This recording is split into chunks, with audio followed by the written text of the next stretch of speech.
बिस्मिल्लाहिर्रहमानिर्रहीम अस्सलाम वालेकुम वरहमतुल्लाहि वबरकातुहू। आप देख रहे हैं वीओटी मीडिया और मैं हूं आपके साथ आपका मेज़बान मोहम्मद बिलाल फ़ारूकी। मुल्क के अंदर जो है वो आम इंतखाबात गुज़र चुके हैं और आज एक हफ़्ता हो गया है और मुल्क के अंदर जो है वो नई बनने वाली हुकूमत के हवाले से जो है वो तमाम ही पार्टियाँ जो है वो अपने असर और रसूख को इस्तेमाल कर रही हैं। मुख्तलिफ़ सियासी मज़हबी जमातों से जो है वो राब्तों में हैं। लेकिन यहाँ पर कल जो है वो एक बड़ा अजीब सा एक इत्तेहाद बल्कि इंज़माम जिसको कहते हैं ज़म होना, वो एक सिलसिला नज़र आया पाकिस्तान तहरीक इंसाफ़ की जानिब से। तो उसी हवाले से हम बात करेंगे। मेरे साथ मौजूद हैं जनाब मोहतरम मेरे यूसुफ़ भाई। तो हम उनसे बात करेंगे और उनसे जानेंगे कि वो इस तरह जो मुल्क की सियासी सूरत हाल है वो इसको किस तरह देखते हैं। अस्सलाम वालेकुम वालेकुम अस्सलाम वरहमतुल्लाहि वबरकातुहू। यूसुफ़ भाई, कैसे हैं? आपकी तबीयत अल्लाह का मिजाज? शुक्र अल्हम्दुलिल्लाह। आप ठीक अच्छा, हैं? अल्हम्दुलिल्लाह। यूसुफ़ भाई, ये बताएं कि मजलिस वहदतुल मुस्लिमीन और तहरीक इंसाफ़ का आपस में इंज़माम हुआ, ज़म हो गई, ये इत्तेहाद नहीं है, ये ज़म हो चुकी है। तो आप क्या इस इत्तेहाद को या आप इस इंज़माम को किस तरह देखते हैं? बिलाल भाई, मैं इस इत्तेहाद को, इस इंज़माम को उसी नज़र से देखता हूँ जिस नज़र से पाकिस्तान का मुहिब वतन तबका, बाशऊर तबका, पढ़ा लिखा तबका, जिसको मुस्तकबिल के ख़दशात के बारे में इल्म है, मैं उसी नज़र से देखता हूँ कि मजलिस वहदतुल मुस्लिमीन जो कि एक कलअदम जमात है, माजी में भी सब जानते हैं कि उस जमात को कलअदम करार दिया गया और वो जमात किस मुल्क की फ़ंडिंग के ऊपर चल रही है ये भी किसी से ढका छुपा नहीं है। और उस कलअदम मजलिस वहदतुल मुस्लिमीन के जो लोग हैं, उन्होंने पाकिस्तान के अंदर जो है वो कत्लो क़िताल में, उलमाए किराम के कत्ल में, तलबा के कत्ल में, और इससे 2 कदम आगे बढ़ के, मैं नहीं कह रहा, इदारों की रिपोर्ट्स हैं कि पुलिस पर, सिक्योरिटी इदारों पर हमलों में बाकायदा तौर पर मुलविस हैं। तो मजलिस वहदतुल मुस्लिमीन की एक सीट के ऊपर पाकिस्तान तहरीक इंसाफ़ के जिसका वोट जो है वो अक्सरियती पाकिस्तान की आबादी का है, उसको जो है वो तमाम उम्मीदवारान को उसमें ज़म कर देना, यकीनन ये इमरान खान का एक और हमाकत वाला फ़ैसला है, यू टर्न है। यू टर्न है। और इमरान खान के इस फ़ैसले से जो है वो मैं समझता हूँ पाकिस्तान तहरीक इंसाफ़ का जो वो वर्कर है कि जो बाशऊर है, अव्वल तो अक्सरियत पाकिस्तान तहरीक इंसाफ़ में ऐसे लोगों की है कि जो शख्सियत परस्ती के जो मर्ज़ है उसके अंदर मुब्तला है। लेकिन पाकिस्तान तहरीक इंसाफ़ के अगर कुछ ऐसे लोग हैं जिनका ज़मीर उनको झिंझोड़े, तो उनके लिए ये बहुत ही हैरान कुन इक़दाम है। उन्हें जो है वो अपनी ही तंजीम के ख़िलाफ़ आवाज़ उठानी चाहिए कि ये क्या है, पाकिस्तान को रातों रात ईरानी कॉलोनी बनाने के फ़ैसले किए जा रहे हैं। अगर अपोजिशन में भी ये लोग बैठे तो क्या पाकिस्तान की पार्लियामेंट की अपोजिशन जो है वो ईरान की डिक्टेशन पर चलेगी कि जो ईरान पाकिस्तान के अंदर बारहा मुदाखलत में आप उठाएँ, मुफ्ती तकी उस्मानी साहब पे हमला आवर जो अभी गिरफ़्तार हुए 2 माह कबल, तो उनके ताने बाने कहाँ जाके मिलते हैं। मौलाना मसूद रहमान उस्मानी साहब के कत्ल के हवाले से अभी ताज़ा पेशरफ्त हुई है, उनके कातिल जो है उनके ताने बाने कहाँ से मिल रहे हैं। वो तो इसके साथ सुनने में साथ आया कि बाकायदा वहदतुल मुस्लिमीन के वर्कर्स हैं। ऐसी सूरत हाल के अंदर मैं हैरान हूँ, वो तमाम तबसरा निगार, वो तमाम तज्जिया करने वाले लोग आज क्यों चुप का इंजेक्शन लगा के बैठे हुए हैं कि कल तक कलदम कलदम की रेट लगाने वाले लोग आज मजलिस वहदतुल मुस्लिमीन को जो है वो दूध के साथ और जमजम के साथ धुला के जो है वो फ्रंट लाइन पे ला रहे हैं, वही लोग कि जो पाकिस्तान तहरीक इंसाफ को प्रमोट कर रहे हैं मीडिया के ऊपर। अच्छा, आप क्या समझते हो यूसुफ भाई, पाकिस्तान के अंदर वहदतुल मुस्लिमीन के खिलाफ आवाज़ उठने की पाकिस्तान के असल वजह अंदर क्या है? ईरानी इनकलाब की राहें हमवार करने के लिए मजलिस वहदतुल मुस्लिमीन को लॉन्च किया गया और माजी के अंदर इसी मजलिस वहदतुल मुस्लिमीन को कलदम करार दिया गया। फिर ये नए नाम मजलिस वहदतुल मुस्लिमीन के साथ मैदान अमल में आए ये और सबका कलदम सिपाही मोहम्मद और तहरीक जाफरिया ही तहरीक की। जाफरिया ही की है और बाकायदा ईरान में हिजबुल्लाह का ये एक नेटवर्क है जो पाकिस्तान के अंदर अपने अफकार, अपने नज़रियात, आप इनके मकासद और इनके अहदाफ देखें, सोशल मीडिया पर, साइट्स पर आपको मिल जाएंगे, तो आप हैरान होंगे कि यार ऐसे नज़रियात और ऐसे अफकार मुसल्लत करने के लिए पाकिस्तान के अंदर इस जुत्ते को तश्कील दिया गया है कि अक्सरियती पाकिस्तान की जो आबादी है उसको इससे कितने शदीद ख़तरात लाहक हो सकते हैं। और इमरान खान का ये एक और फ़ैसला, माजी में भी बहुत सारे फ़ैसले उन्होंने ऐसे किए हैं कि जो इस्लाम और पाकिस्तान की फेवर में नहीं थे। यही वजह है कि कौमी सलामती के इदारे भी उन फैसलों को भांप चुके थे जिसकी वजह से उन्होंने इनके गिर्द जो है वो घेरे को तंग किया था। लेकिन बदकिस्मती से अब दोबारा माजी में वही इमरान तर्ज खान साहब खुद ये कह चुके हैं कि पाकिस्तान को ईरान जैसे इनकलाब की इनकलाब ज़रूरत की है। ज़रूरत है। तो आप इस चीज़ को किस तरह देखते हैं कि आया कि इमरान खान को बतौर मोहरा इस्तेमाल किया जा रहा है, देखें या कि इमरान खान खुद इसी खेल का एक हिस्सा हैं, खिलाड़ी हैं? देखें खिलाड़ी तो वो हैं, लेकिन क्या वो इस खेल का भी हिस्सा हैं? बिलाल भाई, इसमें सबसे पहले तो हमें ये बात समझ लेनी चाहिए कि क्या जो काम पाकिस्तान में करने की तैयारियां, प्लानिंग्स मुकम्मल कर ली गई हैं, क्या वो काम सिर्फ पाकिस्तान ही में किए जा रहे हैं या इससे पहले भी कुछ और ममालिक इसका शिकार हो चुके हैं। आप शाम को देखेंगे, शाम के हालात को देखेंगे तो यकीनन हमें बिल्कुल वाज़े तौर पे नज़र आ जाता है कि ईरान जो है वो क्या करना चाह रहा है। इसी तरीके से लबनान के हालात हम देखेंगे, इराक़ के हालात देखेंगे, वहाँ किस तरीके से मुसलमान माओं को जो है वो ज़िबा किया गया, काटा गया, मुसलमान बच्चों के सरों से फ़ुटबॉल खेली गई। तो ये वही सब लोग हैं जो पाकिस्तान से भी मुसल्लह जुत्ते जो है वो जाते हैं, ईरान में तरबियत हासिल करते हैं और उसके बाद दुनिया भर में दीगर ममालिक में, इस्लामी ममालिक में फैल कर ये अपनी दहशतगर्दी की कार्रवाइयाँ अंजाम देते हैं। और पाकिस्तान के जो है वो पार्लियामेंट के अंदर अगर ऐसे लोगों की एंट्री आसान हो गई तो फिर पाकिस्तान के अंदर जो मजहबी फसादात हैं वो किस हद तक जन्म लेंगे, इसका बखूबी इल्म अवाम को भी है, खुद उन लोगों को भी है जिन्होंने यह फैसला किया है, यानी कि पाकिस्तान तहरीक इंसाफ इमरान खान। तो इसका खमियाजा फिर पूरी कौम को भुगतना पड़ेगा। अच्छा, आप क्या समझते हैं कि माजी में हमने देखा कि हकीम मोहम्मद सईद साहब, पीपल्स पार्टी से उनका ताल्लुक़ था और बड़ी पढ़ी लिखी पीपल्स पार्टी की उन शख्सियात में से थे जो पीपल्स पार्टी के बानी और जुल्फ़िकार अली भुट्टो के करीबी लोगों में से थे। तो उन्होंने भी इमरान खान के बारे में अपने शकूक व शुबहात का इज़हार किया था और ये बात आज मेरे तहरीक इंसाफ के जो दोस्त हैं, जो हमारे कुर्ब व जवार के लोग हैं, जो उनके सपोर्टर्स हैं, वो ये समझते हैं कि मौलाना फजल रहमान ने जो है वो इमरान खान पर यहूदी एजेंट होने का दावा किया है। लेकिन इससे पहले 1946 में जब अभी तहरीक इंसाफ शायद लॉन्च हो गई थी या होने वाली थी, तो उस ज़माने की बात है कि हकीम सईद ने कहा था कि ये पाकिस्तान के अंदर जो है इमरान खान को यहूदियत को ख़ुद यहूदियत को या फिर यहूदियत के चरबों को तरवीज देने के लिए इनको जो है सामने लाया गया।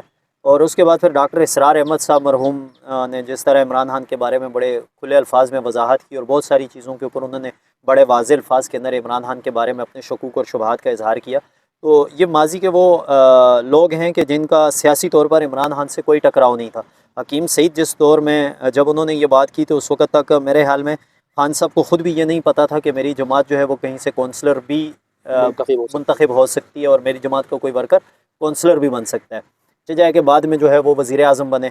और आप किस तरह देखते हैं माजी के वो जो लोग जिन्होंने इमरान खान के हवाले से ये जो गुफ्तगू की थी, तो आप उनको क्या समझते हैं कि उनकी बात में कहीं दम था या कि वो भी सियासी पॉइंट स्कोरिंग था? देखें, पाकिस्तान तहरीक इंसाफ के वर्कर्स को इस वक्त, उन वर्कर्स को जिनका ज़मीर ज़िंदा है, जिनकी आंखों के ऊपर इमरान खान की मोहब्बत के नशे की पट्टी बंधी हुई है, या ज़ाहिर सी बात है हम उन लोगों से मुखातिब नहीं है।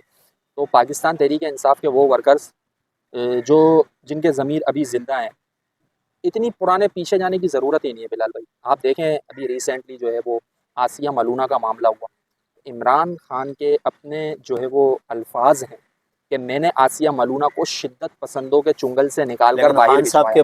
खान साहब के जो वर्कर्स हैं वो ये कहते हैं कि जी उन्होंने जनरल असम्बली में खड़े होकर तकरीर की थी और पूरी उम्मत की तरफ से जो है उन्होंने फ़र्ज़ अदा किया। बस वो एक लॉलीपॉप लेके खान साहब के जो ब्लाइंड फॉलोवर्स हैं वो उस लॉलीपॉप को लेके बैठे हुए हैं, हकीकत का इससे कोई ताल्लुक नहीं है। आप अच्छा, मैं आप इसी बात को मैं थोड़ा सा आपको आगे बढ़ाऊँगा। अल्लामा इकबाल रहमहुल्लाह का एक शेर है कि मस्जिद तो बना दी शब्बर में ईमान की हरारत वालों ने, मन अपना पुराना पापी था बरसों से नमाजी बन न सके। इकबाल बड़ा उपदेशक है, दिल की बातों से दिल मोह लेता है। इकबाल बड़ा उपदेशक है, बातों से दिल मोह लेता है। किरदार के गाजी अफकार के गाजी बन तो गए, किरदार के गाजी बन न सके। तो आप क्या समझते हैं कि अल्लामा इकबाल का ये जो शेर है कि अफकार के गाजी बन गए लेकिन किरदार के गाजी ना बन सके, तो आपको इसमें खुली एक मुनाफ़कत नहीं नज़र आती कि आप जनरल असम्बली के अंदर आपका इख्तियार नहीं है, आपके दायरा इख्तियार में नहीं है दुनिया। फ्रांस के अंदर आप अपना कानून नहीं लागू कर सकते, आप अपने इदारों को नहीं इस्तेमाल कर सकते, कुछ भी नहीं कर सकते सिवाय एहतजाज के, और आपने वहाँ पर एहतजाज बुलंद किया। लेकिन पाकिस्तान से जो है वो आसिया मलूना जैसी औरतों को जो है वो आपने बाइज़्ज़त रिहाई करवाई। इसके साथ साथ अगर हम बात करें इस्लामाबाद में वज़ीर आज़म हाउस से चंद किलोमीटर के फ़ासले पर फैसलाबाद के रहने वाले एक शख्स ने सैयदना अबू बकर सिद्दीक़ रज़ी अल्लाह अन्हु की तकफ़ीर की, और फिर जिस तरह खान साहब के इर्द गिर्द के बड़े करीबी लोगों ने, और इसके वाज़ेह सबूत मौजूद हैं। और अगर हमारे यहाँ सिक्योरिटी इदारे अगर इसके ऊपर गिरफ़्त करना चाहते हैं या अब भी वो चाहें या माजी के अंदर वो जब चाहेंगे तो वो गिरफ़्त कर लेंगे कि उस शख्स को पाकिस्तान से भगाने में बुशरा बीबी का भी बड़ा हाथ रहा है। इसके साथ और साथ उनको इस्तेमाल किया गया। तहफ़्फ़ुज़ माज़रत आपकी बात काट रहा हूँ, तहफ़्फ़ुज़ नामूस सहाबा बिल जो कौमी असम्बली से मुत्तफ़िक़ा तौर पर मंजूर हुआ, सेनेट से मुत्तफ़िक़ा तौर पर मंजूर हुआ, और फिर वो मज़लूमियत की तस्वीर बना सदर की टेबल पर मौजूद रहा कि उसके ऊपर सदर साहब दस्तखत कर दें, और सदर साहब आरिफ अलवी साहब उन्होंने एतराज़ लगा के वापस किया। पाकिस्तान तहरीक इंसाफ। देखें यहाँ पर नाजरीन दो चीज़ें हैं यूसुफ भाई। एक होता है कि आप किसी की बात से, मैं आपकी बात से इत्तफाक नहीं करता तो मैं खामोश हो जाता हूँ। अच्छा, आपकी बात दुरुस्त है लेकिन वो मेरे गले में अटक रही है तो मेरे ख़िलाफ़ जा रही है तो मैं खामोश हो जाऊँगा। और एक होता है कि मैं आपकी अच्छी बात के ऊपर, सही बात के ऊपर कदगन लगाकर, उसके ऊपर एतराज़ लगाकर बात करता हूँ। तो मेरे ख़्याल में ये तो बड़ी अजीब सिचुएशन नहीं हो जाती कि आप रियासत मदीना का नारा लगाते हैं और नामुस सहाबा की या नामुस रसालत की बात आती है, 290C के अंदर छेड़छाड़ करने की गुफ्तगू की जाती है और उसकी बाकायदा कोशिश की जाती है। तो आप क्या समझते हैं कि ये सियासी जमातें, ऐसा नहीं है कि तहरीक इंसाफ ने ये हरकत की है, इससे पहले पीपल्स पार्टी भी ये कर चुकी है। हुकूक निस्वां बिल के उन्वान पर जो है वो पीपल्स पार्टी मुशर्रफ दौर में इत्तेहाद में इस बिल के हवाले से थी। और इसी तरह रज़ा रबानी की अगर बात करें, वो इस तरह के मामलात में, इसी तरह आसमा जहांगीर ने इस तरह के मामलात के अंदर टांग अड़ाने की कोशिश की। माजी के अंदर मुस्लिम लीग नून के दौर के अंदर जो है वो हलफनामे के अंदर छेड़छाड़ करने की कोशिश की। लेकिन तहरीक इंसाफ ने कौमी असम्बली और सेनेट से मंजूर शुदा बिलों को जिस तरह एतराज़ लगाकर वापस किया, तो आपको नहीं लगता कि ये खुले अवामी मैंडेट के साथ धोखा है, अवामी धोखा है, मैंडेट पर डाका है? अवामी मैंडेट के साथ धोखा भी बिलाल भाई इसको कैसे कहें कि पाकिस्तान तहरीक इंसाफ का वर्कर ही, सपोर्टर ही, उनके चाहने वाले ही वोट कास्ट कर रहे हैं ना। उनकी क्या आंखें नहीं है? वो शख्सियत परस्ती में इतने अंधे हो चुके हैं। उन्हें मालूम है हमारे लीडर ने आसिया मलूना को, गुस्ताख को जो है वो बाहर भिजवाया। उन्हें मालूम है कि तहफ़्फ़ुज़ नामों से सहाबा बिल जो है, तहफ़्फ़ुज़ बुनियाद इस्लाम बिल पंजाब बुनियाद असम्बली वाला, इस्लाम उसे बिल भी और रोका गया। तहफ़्फ़ुज़ नामों से सहाबा बिल भी मज़लूमियत की तस्वीर बना रहा। उसके बावजूद इलेक्शन 2024 में किरदार नहीं देखा। मैंने खुद पब्लिक डिबेट्स के अंदर ये बात लोगों से सुनी कि इमरान खान अगर किसी खंबे को भी खड़ा कर देगा तो हम उस खंबे को वोट देंगे। तो फिर नतीजा आपके सामने है। अब भी इनकी आंखें ना खुली तो पाकिस्तान जो है वो ईरानी कॉलोनी बनने के दिहाने पर पहुंच चुका है, करीब है। आपको यकीन नहीं आता, आप सर्च करें, आप मालूमात करें, शाम के हालात पढ़ें, इराक के हालात पढ़ें, लबनान के हालात पढ़ें, तो फिर समझ आ जानी चाहिए। लेकिन मैं समझता हूँ कि शख्सियत परस्ती का जो भूत इनके दिल और दिमाग के ऊपर सवार है, शायद वो भूत जो है वो उतरने का नाम नहीं ले रहा, जिसका खमियाजा इन समेत पूरी कौम को भुगतना पड़ेगा। यूसुफ भाई, आप क्या समझते हैं इन हालात में पाकिस्तान के अंदर जो मजहबी तबका है, बिलखुसूस उलमाए कराम, उनको क्या करना चाहिए? और पाकिस्तान तहरीक इंसाफ के जो वर्कर्स हैं, इन हालात में उनको किस किस्म का किरदार? इसके साथ साथ जो है वो पाकिस्तान के जो कौमी सलामती के इदारे हैं, सिक्योरिटी इदारे हैं, मुल्क के दिफाई इदारे हैं, उनको इस हालत में जो है, ये जो तीन हमारे मेन जो बुनियादी सतून हैं, हमारे यहाँ उलमा और मजहबी तबका एक बुनियादी तौर पर मुल्क का बड़ा खैर ख्वाह और बुनियादी तौर पर मुहाफ़िज़ वतन समझा जाता है। इसी तरह हमारे यहाँ दिफाई जो इदारे हैं, सिक्योरिटी इदारे हैं, उनको क्या करना चाहिए? और बिलखुसूस जो है वो ख़ुद पाकिस्तान तहरीक इंसाफ के सपोर्टर्स को इस मौके पर क्या करना चाहिए? देखें, उलमाए किराम को तो सबसे पहले मैं कहूँगा कि हर फोरम पर जहाँ जहाँ ये अपनी सदा बुलंद कर सकते हैं एहतिजाज की, वहाँ इनको सदा बुलंद करनी चाहिए। और ये जो अभी रिसेंटली सियासी सूरत हाल मुल्क की बनी हुई है पाकिस्तान तहरीक इंसाफ और MWM को लेकर, तो इस हवाले से उन्हें कोई प्लेटफॉर्म भी खाली नहीं छोड़ना चाहिए, बल्कि आवाज़ बुलंद करनी चाहिए। ये आवाज़ बुलंद करना इस्लाम और पाकिस्तान के हक़ में तो है ही है, उलमाए किराम की अपनी ज़ात से भी इसका ताल्लुक़ वाबस्ता है। उलमाए किराम का जो कत्ले-आम है वो 1-2 की तादाद नहीं, हज़ारों की तादाद में किया गया इस मुल्क में। तो उलमाए किराम को यहाँ अपनी ज़िम्मेदारी निभानी होगी और कौमी सलामती के इदारों को जो है वो एक एक अपील समझ लें, रिक्वेस्ट समझ लें, उनकी थोड़ी-सी तवज्जो जो है वो, ज़ाहिर-सी बात है उनके इल्म में तवज्जो जो दिलाओ, नोटिस तवज्जो समझ दिलाओ, लें। नोटिस समझ लें। तो उनसे ये एक रिक्वेस्ट है कि देखें, एक तरफ जो है वो पाकिस्तान तहरीक इंसाफ है और उसका ब्लाइंड फॉलोवर है कि जो इमरान खान की मोहब्बत में तमाम हदें क्रॉस कर चुका है। यहाँ तक कि इमरान खान और ईमान को सामने रख दिया जाए तो वो इमरान खान को चुनता है। इमरान खान और पाकिस्तान को सामने रख दिया जाए तो वो इमरान खान को चुनता है। इमरान खान जिंदाबाद और पाकिस्तान मुर्दाबाद के नारे पाकिस्तान तहरीक इंसाफ के वर्कर्स सरेआम लगा चुके हैं। अच्छा, दूसरी तरफ जिनके साथ इनका इंजमाम होने वाला है, मेरे पास एक, मजलिस हम वादातुल आपको मुस्लिमीन। बाकायदा वीडियो के अंदर एक वीडियो बाकायदा क्लिप सुना सकते हैं। वहाँ पर कुछ लोग नारा लगा रहे हैं कि वर्दी के पीछे दहशतगर्दी, और वहदतुल मुस्लिमीन से ही ताल्लुक़ रखने वाला एक शख्स खड़े होकर ये कहता है कि जहाँ वर्दी है वहाँ दहशतगर्दी है। अब देखें, पाकिस्तान तहरीक इंसाफ की हिमायत इमरान खान के 9 साथ मई है के वाक़े में राजा नासिर पाकिस्तान अब्बास के मुलव्वस मुकाबले है। में। इसके साथ साथ अगर MWM की तरफ हम जाएंगे, जिसकी एक सीट पर ये पूरी जमात जो है वो अपने आज़ाद उम्मीदवारान को इनमें ज़म कर रही है, तो इनकी जो हिमायतें हैं, इनकी जो सपोर्ट है, इनके जो नारे हैं, ये ईरान के साथ हैं। यहाँ इमरान वाली कौम है, यहाँ ईरान वाली कौम है। ये पाकिस्तान के मुकाबले में ईरान को तरजीह देते हैं, ईरान के मुकाबले में पाकिस्तान मुर्दाबाद के नारे भी लगाते हैं, पाकिस्तान को किसी खाते में नहीं लाते। ये सारा सिनेरियो बना हुआ है और इस सिनेरियो को तोड़ने में, ख़त्म करने में कौमी सलामती के इदारे बहुत अच्छा किरदार अदा कर आर्मी सकते हैं। देखें एस्टेब्लिशमेंट का बड़ा किरदार है इसके अंदर। वो रिपोर्ट्स जो शायद हमें ना हो, वो कौमी सलामती के इदारों के पास मौजूद हैं।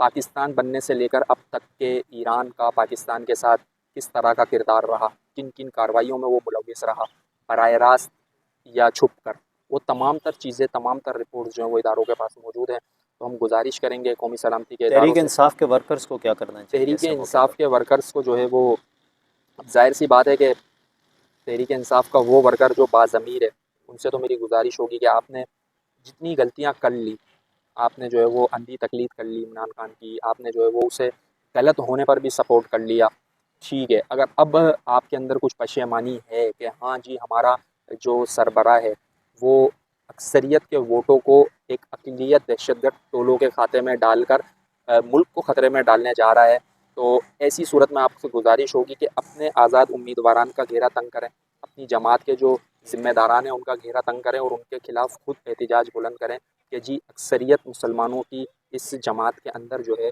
वो कैसे हम जो है वो अपनी जमात को पूरी MWM के साथ जम कर दें। और गलतियाँ ज़ाहिर सी बात है तहरीक इंसाफ के वर्कर्स से हुई हैं, उन्होंने ऐसे उम्मीदवारान का चुनाव किया उलमाए किराम के मुकाबले में, एक इमरान खान ने जिसको भी खड़ा कर दिया उन्होंने उसकी सपोर्ट की, तो अब ज़ाहिर सी बात है उसका खमियाजा जो है वो इनको भुगतना पड़ेगा अगर अब भी एहतिजाज बुलंद ना करें। बहुत शुक्रिया आपका यूसुफ भाई, आपने बहुत सारी बातों पर रोशनी डाली। और मैं चलते चलते तहरीक इंसाफ के लोगों के हवाले से एक सवाल छोड़ के जाऊँगा। मौलाना फजलुर रहमान साहब ने जो है वो सियासी पॉइंट स्कोरिंग ही मैं कहूँगा, सियासी तौर पर उन्होंने एक नारा लगाया था इमरान खान को, यहूदियों का एजेंट करार दिया था। सियासत के अंदर इस किस्म की ज़ाहिर है आप दूसरे पर हुटिंग करते हैं, लेकिन इतना ज़्यादा आगे निकल कर इस किस्म की गुफ्तगू करना मैं ये समझता हूँ ज़ाती तौर पर कि वो मुनासिब नहीं था। कि एक किसी एक मुसलमान शख्स के बारे में ये कह देना जब कि उसके बाकायदा वाज़े और सबूत प्रूफ ना हो, तो मुनासिब नहीं है। बल्कि उसमें एक चीज़ और इजाफ़ा करता चलूँ कि ये अगर बात ऐसी है भी तो उसको मुताल्लिक़ा फ़ोरम पर ला लेकर आया जाता और उसके हवाले से गुफ्तगू की जाती, लेकिन वो सियासी जलसों के अंदर और अवामी जलसों के अंदर इन चीज़ों को सियासी पॉइंट स्कोरिंग के लिए इस्तेमाल किया गया और नहीं होना चाहिए था। और आज तहरीक इंसाफ के वर्कर जो है वो मौलाना फजल रहमान से किसी सूरत इत्तेहाद के लिए तैयार नहीं है, लेकिन हम पूछना ये चाहते हैं कि इस्लामाबाद के अंदर तौहीन करने वाला और कराची शहर के अंदर लाइव टीवी पर नशर होने वाली हज़रत अबू सुफ़ियान और हज़रत अमीर मुआविया रज़ी अल्लाह अन्हु की तौहीन हो, या उसके अलावा दीगर सहाबाए कराम की तौहीन हो, राजा नासिर अब्बास की जानिब से जो है वो लाहौर के अंदर एक होने वाली प्रेस कॉन्फ्रेंस के अंदर आप सल्लल्लाहु अलैहि वसल्लम की साहबजादियों का इनकार हो, और एक जुमला उन्होंने इस्तेमाल किया था कि जिनको आप सहाबी मानते हैं हम उनको सहाबी नहीं मानते। तो इस तरह के जुमले इस्तेमाल करके जिस तरह सहाबाए कराम की तौहीन की गई, तो ऐसे शख्स के साथ आपका इत्तेहाद जो है, आपका इत्तेहाद नहीं बल्कि मैं इसको इंज़माम कहूँगा कि आप उनकी जमात के अंदर ज़म हो रहे हैं और आपको शर्म भी नहीं आती, आपको हया भी नहीं आती, आपका ज़मीर भी आपको नहीं झंझोड़ता, और मौलाना फजल रहमान के एक जुमले के ऊपर जो है आपका ज़मीर भी मलामत करता है और आपका जो है आपकी गैरत भी जागती है। तो मेरे ख़्याल में यहाँ पर सियासी सूझबूझ के साथ साथ थोड़ा सा अपने ईमान वाली गठली जो है उसको थोड़ा सा टिटोल कर देखें कि उसके अंदर क्या है। चूँकि सहाबाए कराम जो है वो अहले ईमान का मरकज़ और महवर हैं, तो हमारे लिए सहाबाए कराम हमारी ज़िंदगियों का सबसे बेहतरीन जो है वो नस्बुल-ऐन है कि सहाबाए कराम की ज़िंदगी हमारे लिए मशाल राह हैं और हमें आप सल्लल्लाहु अलैहि वसल्लम तक और जन्नत तक ले जाने वाली और अल्लाह तक ले जाने वाली हस्तियाँ वो सहाबाए कराम की हैं।